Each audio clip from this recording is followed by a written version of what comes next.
44ਵੀਂ parliament ਦੀ ਸ਼ੁਰੂਆਤ ਅਤੇ house of Commons ਦੇ ਸਪੀਕਰ ਦੀ ਚੋਣ ਲਈ ਸੱਦੇ ਗਏ ਸੰਸਦ ਮੈਂਬਰਾਂ ਦੇ ਰੂਪ ਵਿੱਚ ਸਰਕਾਰੀ ਸਦਨ ਦੇ ਨੇਤਾ ਮਾਰਕ ਹੋਲੈਂਡ ਨੇ ਪਾਰਲੀਮੈਂਟ ਹਿਲ ਤੇ ਪੱਤਰਕਾਰਾਂ ਨਾਲ ਗੱਲਬਾਤ ਕੀਤੀ। ਇਸ ਦੌਰਾਨ ਉਹਨਾਂ ਨੇ ਆਪਣੀ ਸਰਕਾਰ ਦੀਆਂ ਤਰਹੀਜ਼ਾਂ, ਹਾਈਬ੍ਰਿਡ ਬੈਠਕਾਂ ਨੂੰ ਮੁੜ ਸ਼ੁਰੂ ਕਰਨ ਜਾਂ ਨਹੀਂ ਅਤੇ ਸੰਸਦ ਮੈਂਬਰਾਂ ਲਈ ਕੋਵਿਡ-19 ਟੀਕਾਕਰਨ ਬਾਰੇ ਵਿਚਾਰ ਚਰਚਾ ਕੀਤੀ।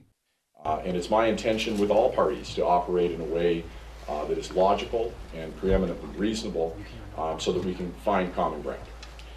But I also want to be clear that we're here to get results. The Canadians have an expectation of us to deliver.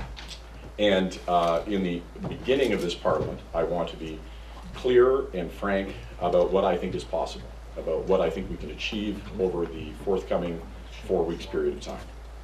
On that basis, here are the bills that I believe that we can get adopted with cooperation over the next 4 weeks.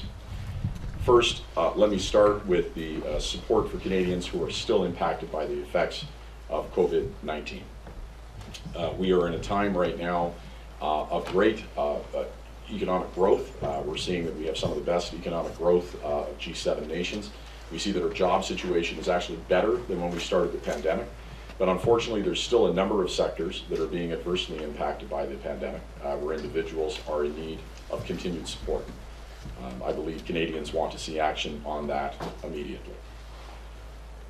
Protection of healthcare workers and facilities. These are the folks who are on the front lines of keeping us safe. I think it's the smallest thing that we can do to make sure that they themselves are safe in their work. We have seen how they have been menaced in a number of different circumstances. That is totally and utterly unacceptable, and I think there is broad consensus for that. 10-day paid sick leave for federally regulated workers, in my opinion, is incredibly important. We shouldn't have employees within our jurisdiction that are trying to make a choice whether or not they go to work sick, or whether or not they can stay home, or whether or not they go to work sick, or whether or not they have to pay their bills.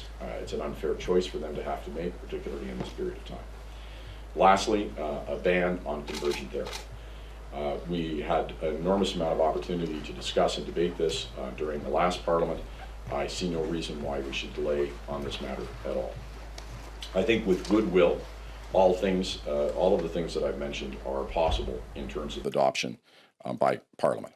By the Christmas period, sorry.